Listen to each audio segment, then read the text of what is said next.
Justin, what has you most amped and excited about this opportunity in Ames today? This is going to be a very physical game today. I think their O-line is impressive. I think they do some really good things. Their running backs, very big and strong, very fast. But it's going to be pretty much a warfare of just the trench. So we're excited about that. Rocco Becht is also a great passer. So I think they give him a lot of autonomy to do his thing. So you see great RPOs with him. You see a great deep ball. And then they have a great running attack. So it'll be a good deal for us. We got to make sure that we're ready to fight and come out here because they've got a great attack. Speaking of your linebackers specifically, I know that some guys have been nicked up. It feels like all of them at some point with Jack and Isaiah and Ciale as your starters. How is the health of your core right now? You know, I feel like we're getting back to where we need to get to. There's bumps and bruises, right? But it's week 8. So we can't worry about that. We just got to make sure it's always the next man up mentality.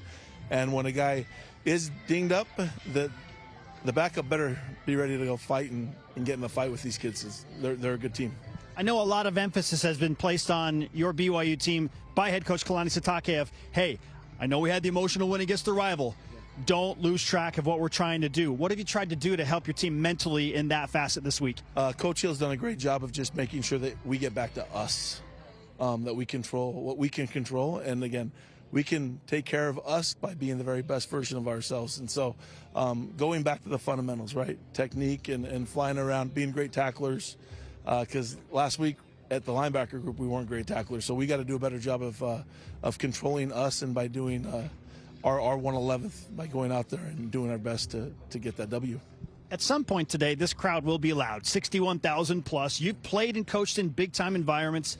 How are you preparing your team and the defensive side of the ball for this unique environment? I think a lot of it is just over-communicating, making sure that we were on the same page all throughout this week. And I thought our guys did a really good job, but just making sure that we're communicating, talking, that when we need to make adjustments, they're done as soon as possible so we can correct ourselves and play better defense.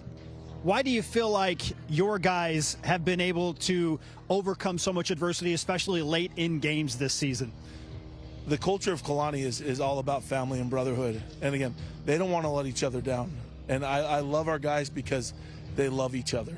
And so Kalani's always taught about being hungry and humble and making sure that we're always fighting every rep. And I'm excited to see our guys just keep on. There's going to be issues, right? We got to make sure that we persevere through and become tighter at the end. All right, Coach, we'll finish with this. What has you most excited about where BYU is right now at 7-0 this season? It's always that chance to be 8-0. It really is. It's 1-0 every week. So excited about that, and then just making sure that our guys do our very best to help BYU get that W. Coach, we appreciate the time. Good luck today. Thank you. Thank you, Spencer.